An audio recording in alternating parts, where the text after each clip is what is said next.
remember everything. Baruch atah Adonai Eloheinu melech haolam asher bachar banu mikol ha'amim v'nasan lanu es Toraso Baruch atah Adonai Nosein HaTorah Shema Yisrael Adonai Eloheinu Adonai Echad. All right. So we did this last week. We had a class last week. It was literally the day after Pesach, the day after Passover, right? Pesach ended Sunday, and Monday night we were giving this class. So definitely a lot of post-Pesach whatever, but we did it. Now it's a week later, and of course people still feel post-Pesach probably, but no more excuses. We got to keep moving, keep trucking. We can't, we can use this excuse for a long time. So as I said, the way I see it, depending on how the class goes today and next week, it is possible that with next week we will finish this book, which is a great accomplishment. I feel very good that we went through this entire, it's not long, but it's a very significant work. So it's nice to know that we really learned it in a very, very fundamental way. So we are holding in the, of course, final chapter, chapter 4, we are up to verse 5. So just to remind everyone of what's been going on here. So Naomi had pushed Rus, her beloved daughter-in-law, to go in the middle of the night, well, by her it was in the middle of the night, to go at night to the granary, hi Bella, where Boaz was there guarding his harvest. He's sleeping there, and just go to sleep by his feet, and in the middle of the night, he's going to wake up, and it'll wake you up, of course, or maybe she was up full time praying, I don't know. And then you'll ask him, would he please take care of the situation, which is sort of a delicate way of saying, would you please marry me? And that's what happened. And when Boaz wakes in the middle of the night and sees a woman at his feet, he's scared. Like, is this an apparition? What is this? But she reassures him, no, it's actually really a physical woman who is in a very desperate plight. Not only because she's so destitute, but because she has this dead husband that she needs to do something to take care of his soul. She really needs someone to do this levirate marriage, called in the Hebrew yibum, for. And she was turning to Boaz as the relative of her dead husband, as his first cousin, to do so. So it seems that her husband, Machlon, that was her husband's name, had a very small family. There were exactly 2 people that were left, that were alive at this point, that could do this mitzvah and help his soul. His uncle, whose name was Tuv, and his cousin from a different father, not from Tuv, from Salmon or Salma, whose name was Boaz, otherwise sometimes referred to as Yiftson, not in our book, but in other places. That's it. No other men around from the family line. He's got an uncle and he's got a cousin, and that's it. Small nuclear family here. So Ruth doesn't really even know the family tree, but she knew this was the first cousin, and Naomi had said, go get him to do this yibum marriage with you. It will save you and it will save my son, your deceased husband. So she's asking Boaz to do this, and Boaz says, well, I want to help you, but I'm actually not the first in line, because there's an uncle, both Boaz's uncle and her dead deceased husband, Machlon's uncle, Tuv. So he comes before me. An uncle will come before a cousin, but I'll take care of it for you. I will take care of it. You do not have to worry. I will make sure the situation gets dealt with. She goes, okay. I mean, he's a very, very holy, virtuous man. He says he's taking care of it. He's taking care of it.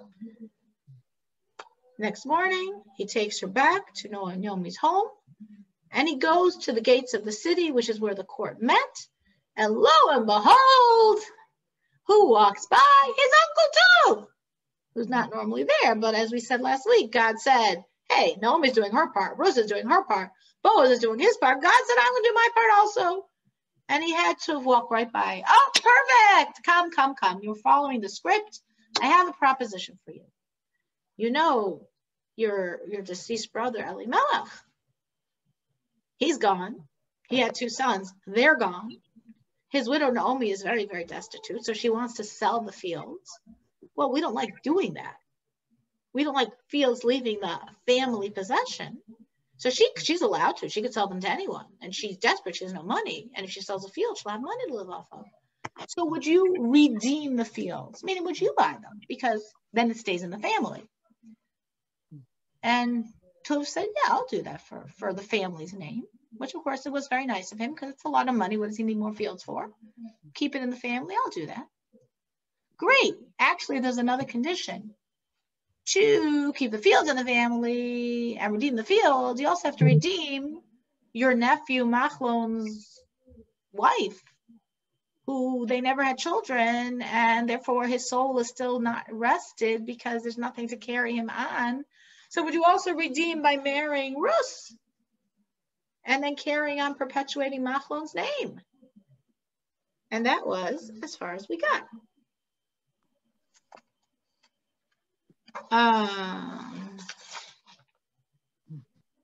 That's as far as we got. So what happened? I know you all spent the week wondering what was going to happen. Well, what happened is Tov said no. For me to be this gracious, wonderful person and spend all this money and redeem the fields, and implicit in that concept is to spend more even money than perhaps the fields were worth. If you're just a buyer, you're trying to get the best deal. If you're redeeming it to keep it in the family, your money is going to the family. It's going to your dead brother's wife. So you should buy it generously to give her money. She's got nothing. I'm willing to do that. I have the money. I'm a wealthy person. I'll spend the money. To marry Rus? I'm not going to do that. No way. If it's a package deal, I'm not doing either because I'm not doing that. So what did Tov say? So we're up to chapter 4, verse 6. The Redeemer said, now again, he's called the Redeemer here as the potential Redeemer, as the one that is next in line to be the Redeemer of the fields and the Redeemer for Rus, for Naomi, for Machlon. Now, he was like, I'm willing to be the Redeemer of the fields. I'm not willing to be the Redeemer for Machlon if it means marrying Rus. But why did he want to marry Rus? She's a lovely woman. 40, beautiful, intelligent, righteous. Why do you want to marry her? So what does he say? The Redeemer said, again, we said the verse doesn't say his name because he didn't give much credit to his name, so we don't want to embarrass it by mentioning it here. Of course, we know who it was. The Redeemer said, then I cannot redeem it for myself, lest I imperil my own inheritance. I don't want to mess myself up. Take over my redemption. In other words, Boaz, you be the Redeemer. Responsibility on yourself, for I am unable to redeem. So Tov is saying, it's very interesting what Tov is saying. Tov is saying, I can't do this because that's going to mess me up. But Boaz, I think it's a good idea for you to do it. Very interesting, because if he thought it was taboo, what's he telling Boaz to do it for?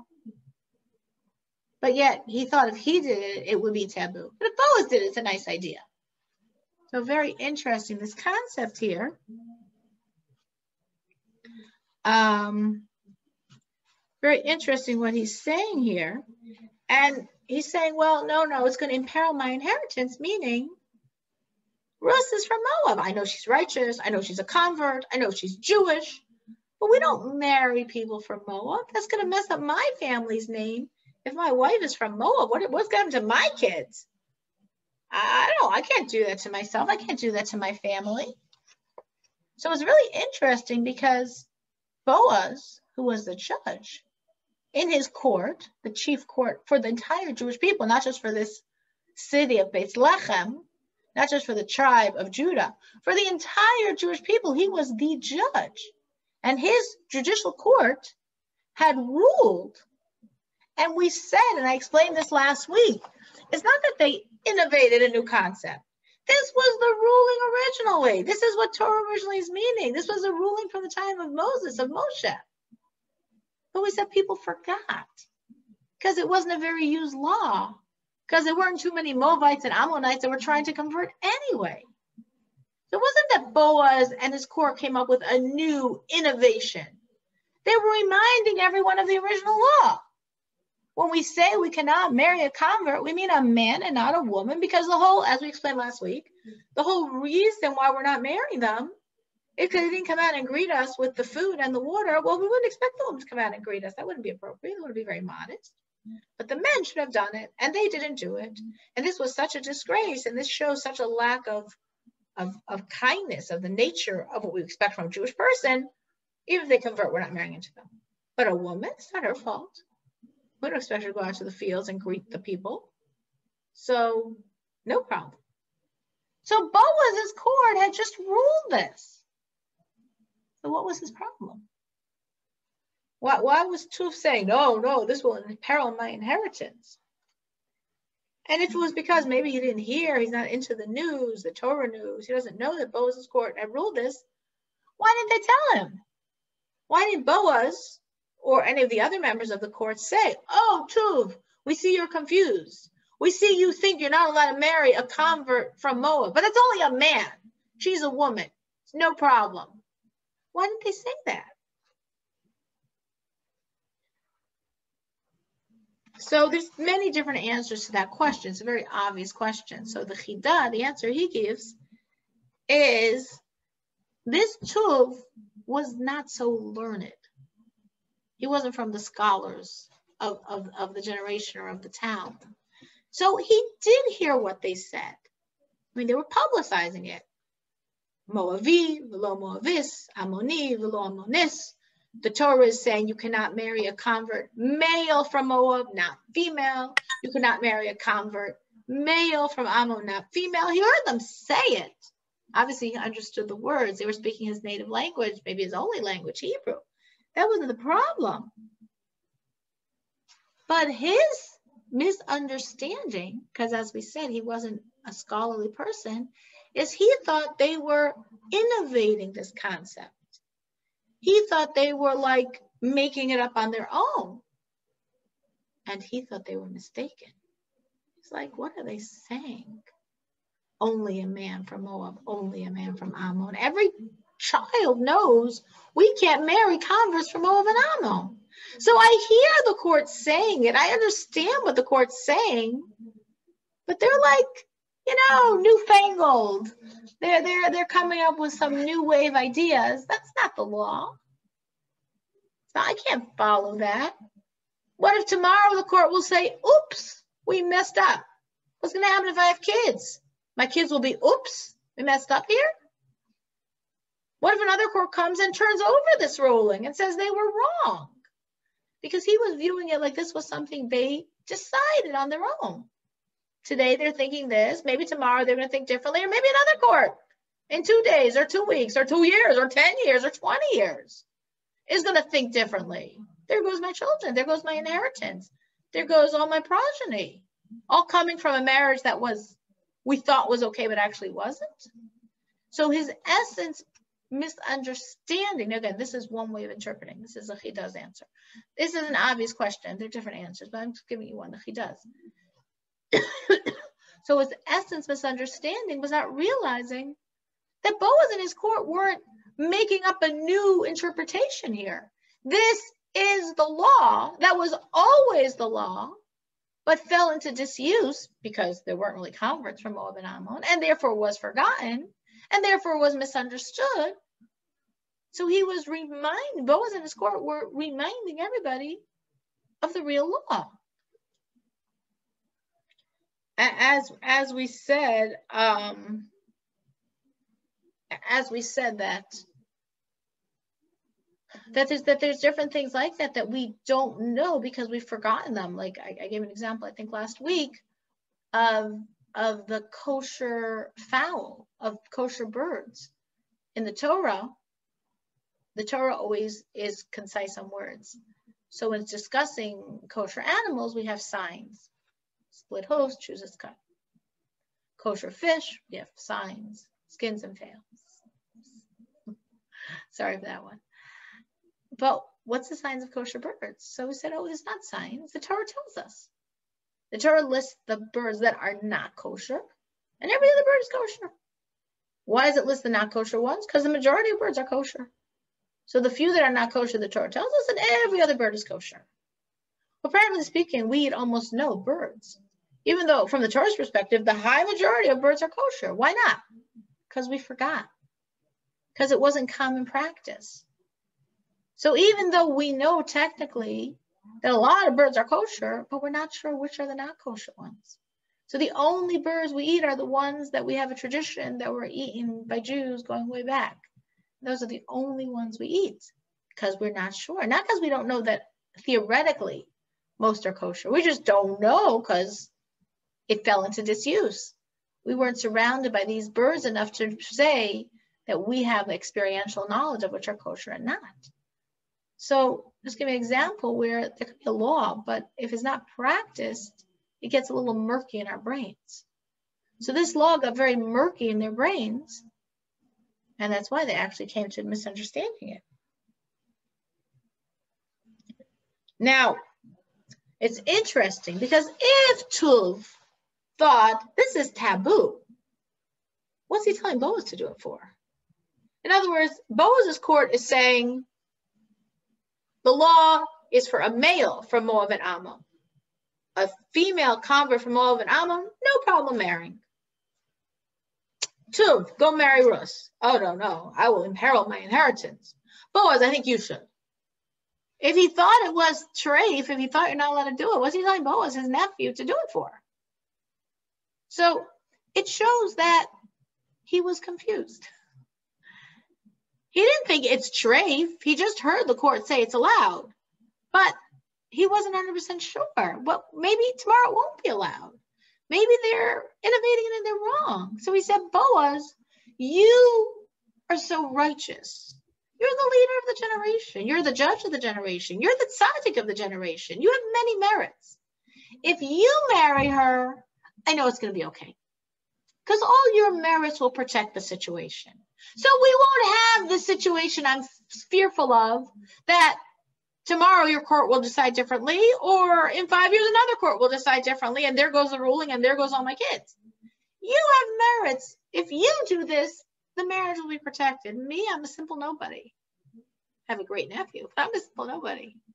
So if I do this, I don't have merits to protect the situation, and who knows if the marriage is going to be standing or considered kosher in a few years. But you have a lot of merits. If you do this, it will be fine. So the fields need to be redeemed. The fields are tied into Rus. She needs to be redeemed. Machlo needs to be redeemed. Great. But I'm too simple. I'm too ignorant. I don't have the broad shoulders to take on this responsibility. But you, I think it's a great idea. Go for it. That's in essence what he was telling him.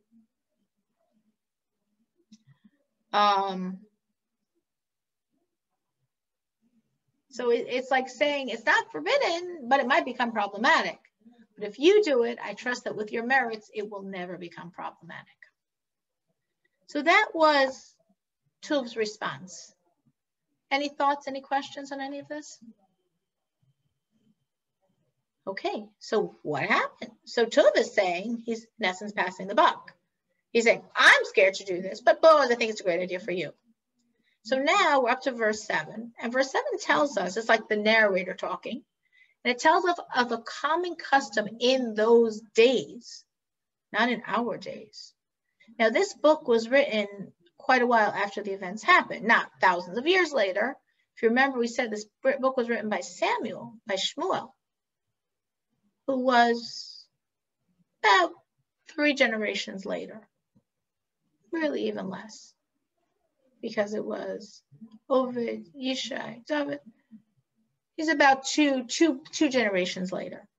So he's saying in those days, some 40 years ago, 50 years ago in Israel, formerly this was done in Israel in cases of redemption and exchange transactions to validate all matters. So Samuel, the narrator, is telling us what they used to do like 50 years ago.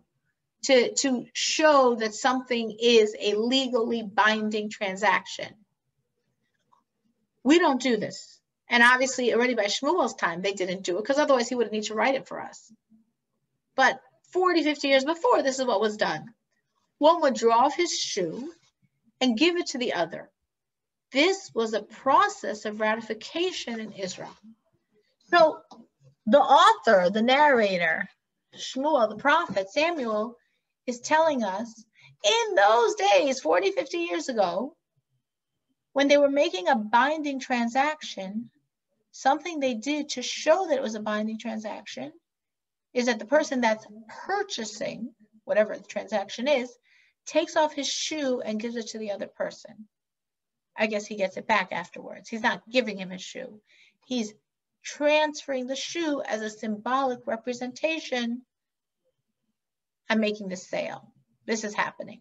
Now, there's no source in Torah for this. It's not something that any of us have ever seen. And seemingly already when Samuel wrote this, which was some 50 plus years after it happened, the Jews weren't doing it anymore because otherwise he wouldn't have to explain to them what's happening.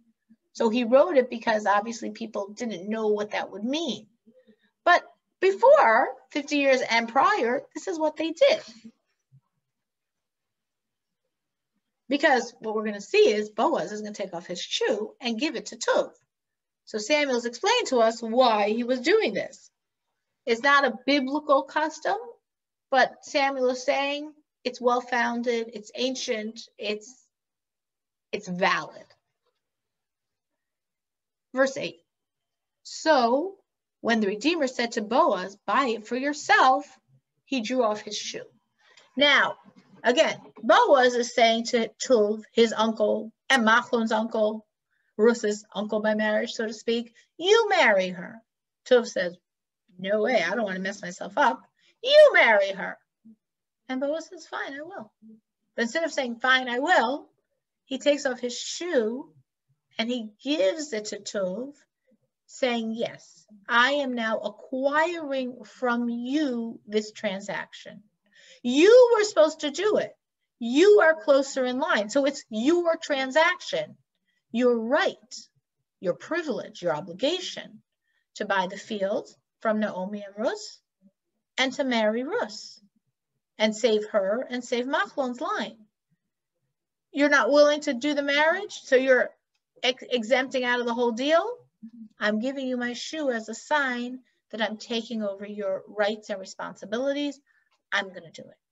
I'm going to buy the fields to give this money to Naomi and Ruth, and I'm going to marry Ruth to continue the line of my cousin Machlon and to save Ruth from this situation.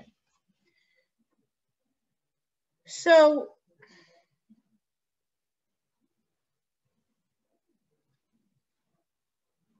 what we have here then is Boaz agreeing to this, but as we're going to see, Boaz wanted to make sure everyone was affirming this because he didn't want later there to be any problems.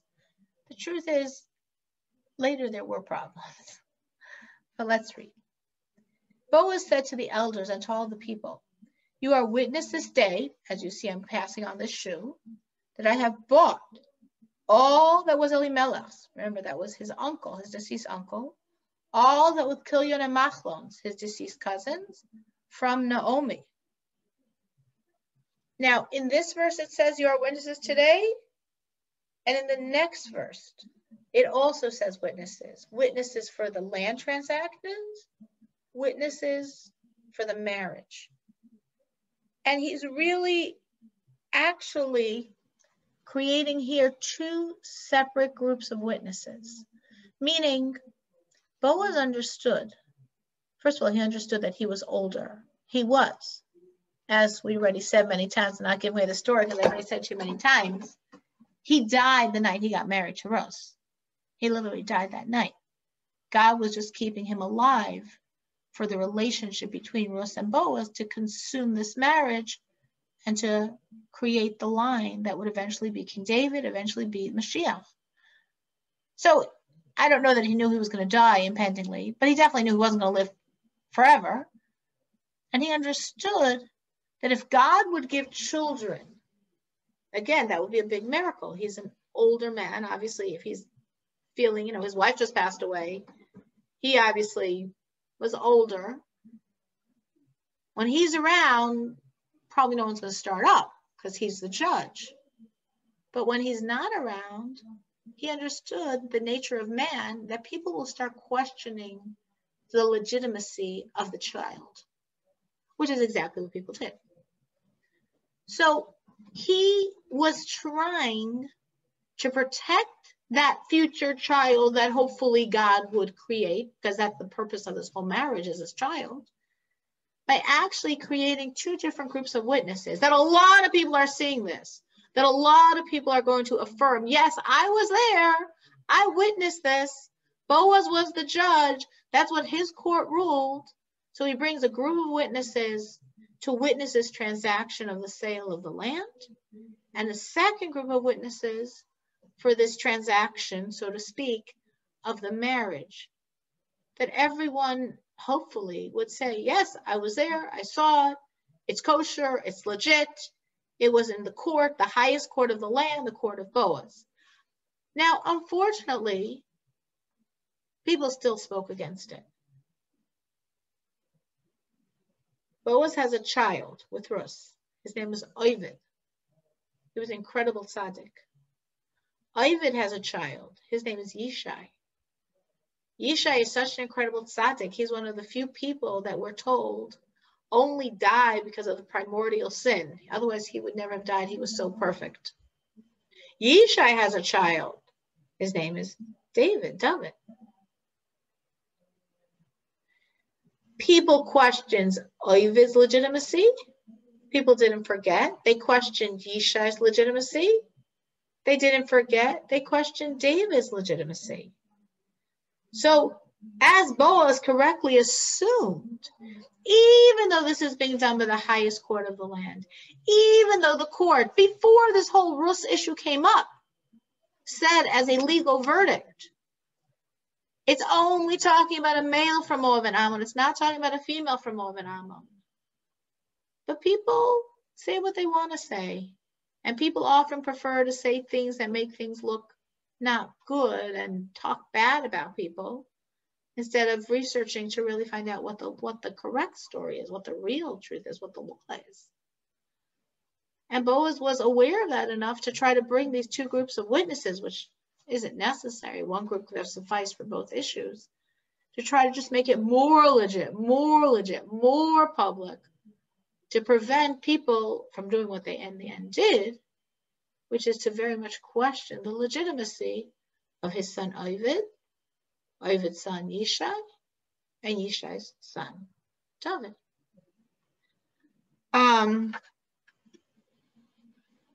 Okay, so continuing in verse 10, and what is more important, I've also acquired the wife of Machlon as my wife, to perpetuate the name of the deceased on his inheritance, that the name of the deceased not be cut off from among his brethren and from the gates of his place. You are witnesses. Again, we're saying there's a new group of witnesses to make it very, very, very official, very significant. You are witnesses today.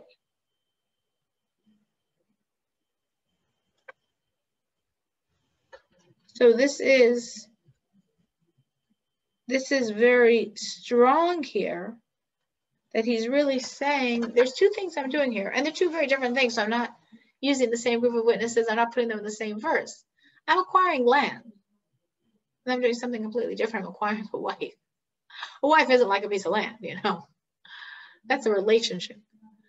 So therefore, it's a totally new verse, totally new transaction, because this is marriage, with everything that goes into it, not being a parcel of land, not being an item, not being an object, being a woman, being a marriage. That's what we're talking about in this second verse. And again, what's the purpose in doing it? To perpetuate the memory, to give rest to the soul of Machlon, who didn't have a child, and therefore his soul still is not at peace. And now, if the child will come from this marriage, who knows? But if a child will come from this marriage, this will give peace to his soul. So we see in the next verse, by this point, this was already becoming something very exciting. I don't know if every day at the gates, the Sanhedrin's business was so exciting. You know, what were they doing? So interesting. This was like interesting stuff. So as you can imagine, I mean, if you can imagine something like this, if you like were walking down the streets, minding your own business, you were going to like go buy some milk in the morning. You see some interesting thing happening and you like sort of like listen with half an ear. You're like, the milk can wait. I think I want to hear what's going on. And then your friend walks by, she's going to buy some bread. And you say to her, check this out. This is something really, something's going on here. Well, that's how the crowds grew and grew and grew. We have Boaz, we have his court saying it's a Moavian Ammoni, not a woman from either Moab or Ammon. We have Tuv, we have this whole discussion going on. We have these interesting things happening. What's going to be? We have Tuv rejecting it. We have Boaz literally taking off his shoe and accepting it, calling two different groups of witnesses to witness this transaction. So by this time, relatively speaking, we have a nice crowd of people watching the show, which was fine. Boaz was good with that. He didn't want this to be something done in secret. He wanted as many people as possible, actually, to be watching the show, because he wanted all of them to be able to say later, I was there. It's true. It happened. I saw it. Boaz's court, the quietest court of the Jewish people, said this is kosher. This is legit. So, the next verse. Then all the people who were at the gate, all the people that were gathering around to watch and talk as this was happening, and the elders and the people of the court said, we are witnesses. We're all witnesses. May God make the woman who is coming into your house, Rus, like Rachel and like Leah, both of whom built up the house of Israel. May you prosper in Ephrath and be famous in Beis Lechem. So the whole crowd is giving a blessing. We've got another verse of the blessing. It's two verses, but I'm going to first explain this first verse, what they were saying here. So this is sort of a spontaneous response. He didn't elicit it. He didn't say, guys, can you please bless me? It wasn't part of the script. But everyone that saw what happened was very moved. They're very moved by what was going on. Because here's Tov, who's obviously an honorable and wealthy person. And he's graciously first like, is he going to redeem the land? Like, that's a lot of money. And Naomi is so destitute and so poor. She was such a nice lady. Now she has nothing. It's really a shame. Yeah, it's really a shame. Yeah, it's really a shame.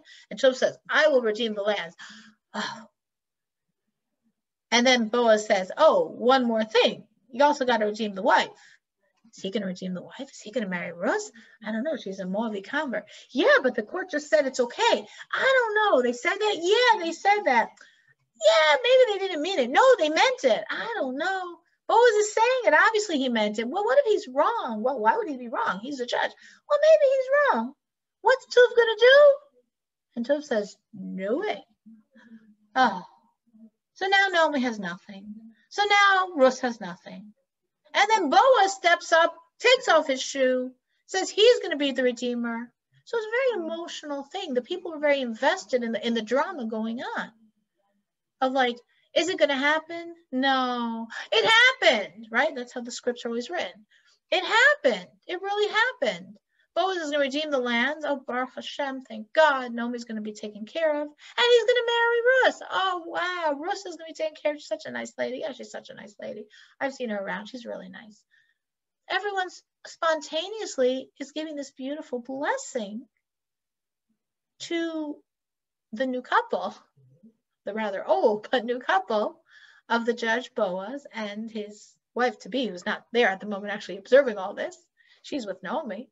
Rus. They're blessing, it's very interesting because they're blessing Rus and they're comparing her specifically to Rachel and Leah. And they're saying, just like Rachel and Leah didn't come from such a great place. Their father was a not very good person. The city where they were from was not a city of very good people. But guess what? They became the mothers of the Jewish people. So too with Rus. She's from Moaz, a very not great place. But from her should emerge the Jewish people, as truly happened. From her came King David. From her came the line of royalty. From her comes Mashiach. This is all from her. We're told that she actually she had a very long life. And she lived to see her great-great-grandson Solomon on the throne. She had a son Ovid, who had a son Yishai, that's her grandson, who had a son David, that's her great-grandson, who had a son Solomon, that's her great-great-grandson. And she lived to see not only the entire reign of David, she lived to see Solomon's reign. She lived to see the fruition of this blessing, that she was a matriarch of the Jewish people. That from her came the kings, from her ultimately comes Mashiach. And then the blessing continues. And may your house be like the house of Peretz. Peretz is the ancestor of Boaz, whom Tamar bore to Judah, through the offspring which God will give you by this young woman. So it's interesting they're mentioning this as we're going to in a second explain the significance. Boaz comes from the most royal line of the Jewish people, from Judah, Yehuda, which is the line of kings. Of course, there were no kings in those days, but it was known that this was going to be the kingly line, because that was already the blessing that Jacob gave to Judah, that Yaakov gave to Yehuda. Yehuda had a son Er, passed away without children, a son Einan, passed away without children, a son Shelah, and twins, Peretz and Zerach. Peretz, which is the ancestor of Boaz, is the line of royalty, is the line of Mashiach. And the people are saying, your house should be like the house of Peretz. That Peretz there were other children to Judah. But Peretz is the line of royalty. And you're a direct descendant of Peretz. And this marriage between you and Rus should be like the marriage between your ancestor Judah and Tamar, that produced Peretz, that produced you, that's going to ultimately produce Mashiach. Now, why did they go into this idea of Peretz and Judah and Tamar? Now, the people probably didn't know what they were saying, because a lot of times people say things and they don't know the divine intent. And this happens all the time to all of us. You know, I see it all the time. God uses us as his players. You know, we're conveying whatever God needs done, and sometimes we are willingly understanding and sometimes we're clueless. But that's okay. We still could be good tools.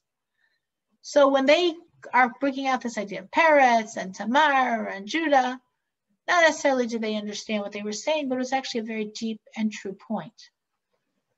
Let me give you a little background to understand this.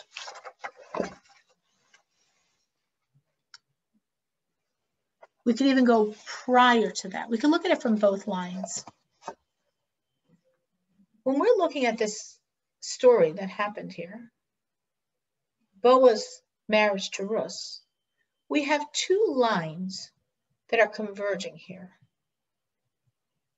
The energy of Rus, which means the energy of Moab, and the energy of Boaz, which means the energy of Judah. In both of those lines, we see a lot of weird stories, a lot of very not kosher looking things that were going on. Very questionable. If we look, starting with Rus's line, Rus comes from Moab. Moab is one of the two nations that came from Lot. Lot being the nephew of Abraham, of Avraham. So Abraham had a nephew, Lot, who was also his wife's brother. So it was Sarah's brother. So it's Avram's brother-in-law. And it was Avram's brother's son. So from two directions, Avram and Lot were entangled. So Lot on one hand was very, very, very close to Abraham, but then he left him and went to live in a very, very evil place of Sodom, as I'm sure you've all heard of Sodom and Gomorrah, such an evil place that was completely destroyed by God. But in Lot was enormous spiritual energy. It's like in Torah, if you will call it arch-villains, Lot wasn't really an arch-villain, but like the people there are big. They're all in neon colors. So Lot had this huge spark of godliness in him, but he was consumed by his own passions. So instead of channeling it, here he had so many opportunities. He was living with Abraham and Sarah. He was related. He was right there, dead center in the heart of all this great godliness. And he said, I want to go to Sodom and Gomorrah. I want to enjoy myself. I want to indulge in all the indulgences that were going on there. So he had this huge spark of God, which he just, instead of using it in a godly way, was just feeding his passions. To such a degree that after Sodom, Gomorrah, and 2 other cities, there were 5 cities. 4 out of the 5 God destroyed in one shot. And Lot left with his wife and his 2 single daughters. Everyone else in all these 4 cities were destroyed. His wife, as you probably know, on the road died because she looked back to see the destruction.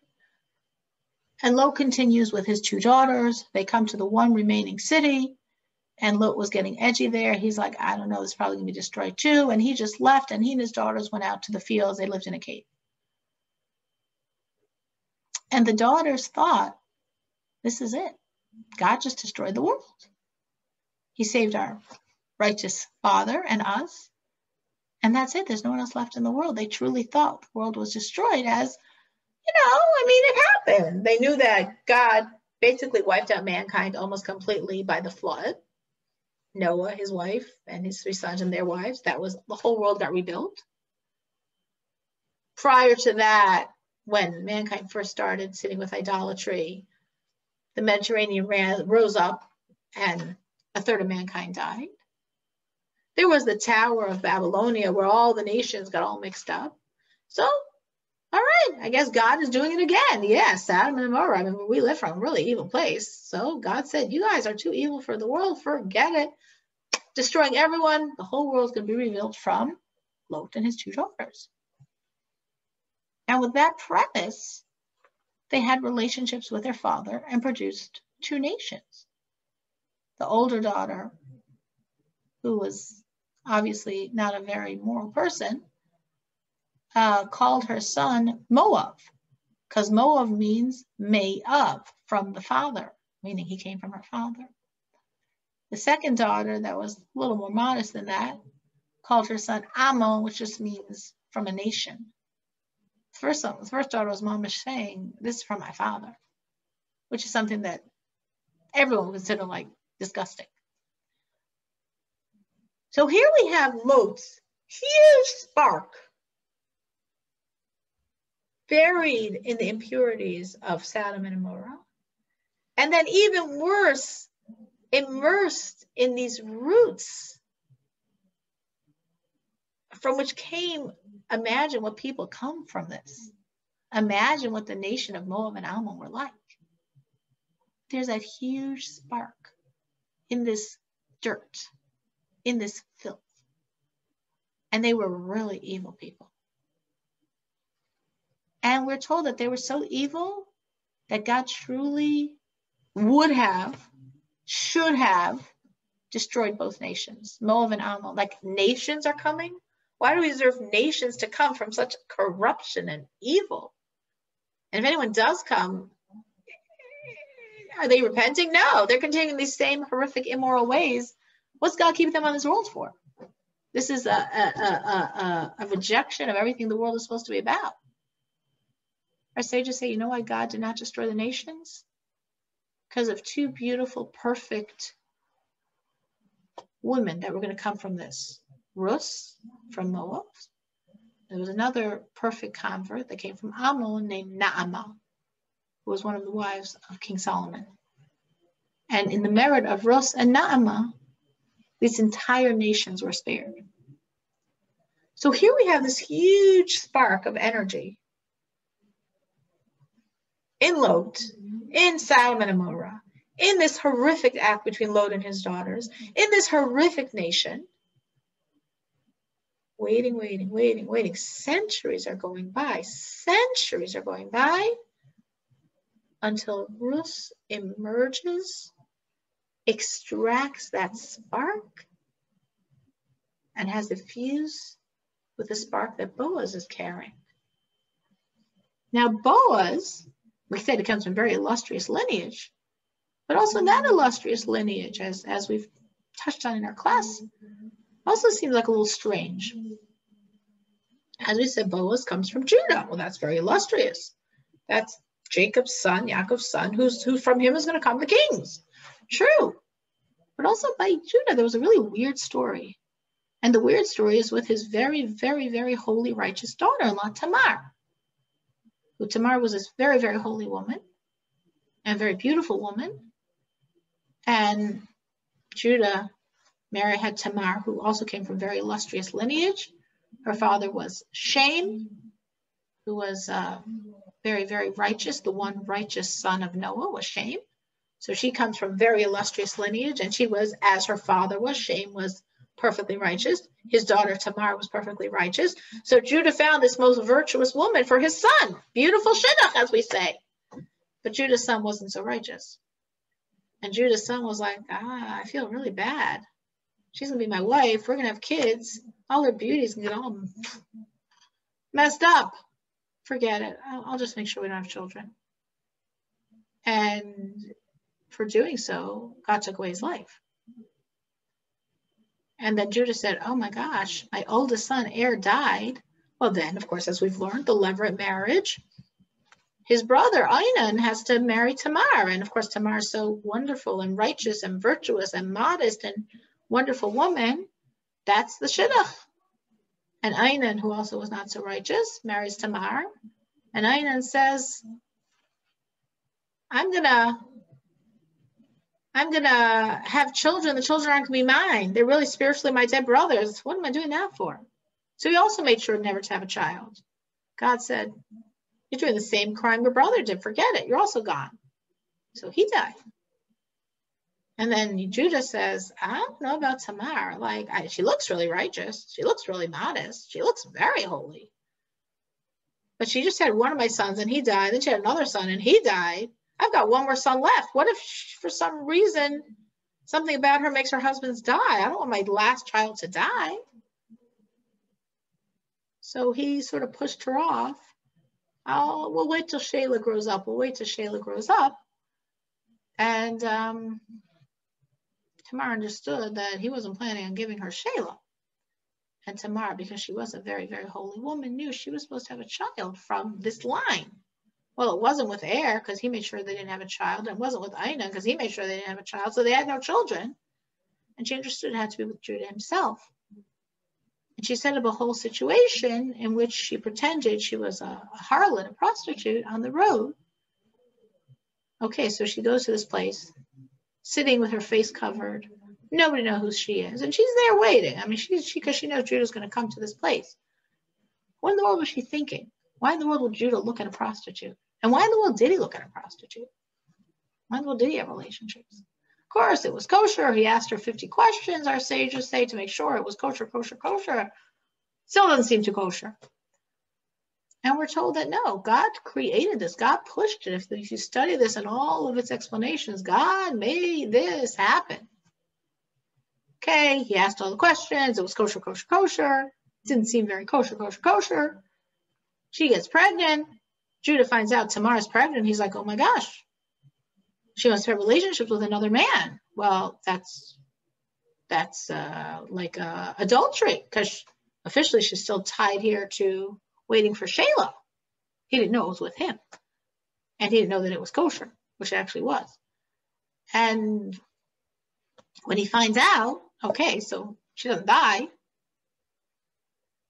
And she had 2 very righteous sons, but it sure looks strange. Sure looked unkosher.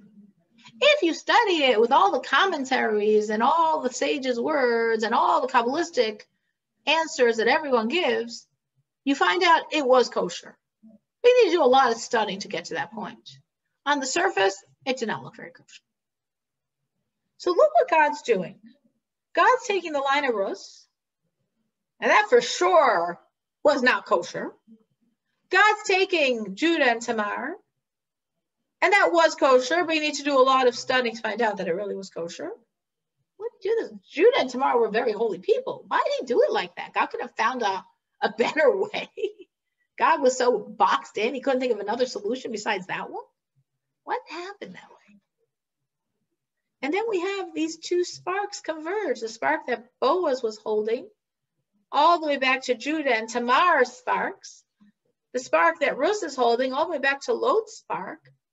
And they converge in this night. And then that night, Boaz dies. And then everyone says, oh, you know why he died? He said it was kosher to marry Rus. She's a beautiful woman. I mean, he was a very holy man, but maybe at the end of his life, he was a little confused. Maybe, you know, he wasn't thinking clearly. Obviously, it was wrong because look, he died. Not understanding that God kept him alive to have that relationship with Rus and for these energies to come together. So why did God do it that way? To the degree that people questioned Oiv's, his son's legitimacy. People questioned Yishai, his grandson's legitimacy. People questioned David's legitimacy. Why did he do it that way? So this is the concept specifically when there's such enormous holiness that needs to come out. There's going to be all these forces of evil that are going to do everything they can to make sure it shouldn't come out. And therefore, God is creating all these very not kosher looking scenarios. It's just a slip past that all this holiness slips in and the force of evil get fooled. Oh, because they think something bad is happening here. They think something illegitimate is happening here. And they don't realize that really all of this is to create all of this energy to come exactly to the point where God wants it to be, to form David and to ultimately form Mashiach. And this is in general a concept as explained in other places, in Kabbalah, as Tanya discusses, that sometimes very holy souls are born specifically to not very holy parents as a means of getting those holy souls into this world. As we say about Abraham himself, that his parents at the time when he was born were not very good people. So why would such parents deserve a child like Abraham? One of the greatest souls of all times. Because that's how we get the soul into this world. Because first we will say, oh, to that parent, we could send the soul there. Great idea. So such a spark, Lot, Sodom, the relations with his daughters, Moab, all right, we're good. Judah and Tamar, a Moabite convert, all of these strange looking stories are how we sneak into this world such enormous energy that becomes the energy of the line of David and ultimately, of course, becomes the energy of Mashiach. So we're going to stop at this point. We are almost finished this work. So God willing, next class, we will finish this whole concept, this whole book. I'm very excited that together we learned a book because that's a nice thing to have mastery of. One of the 24 books of Tanakh, one of the 24 books of scriptures that we've learned together, hopefully pretty well over the course of these weeks.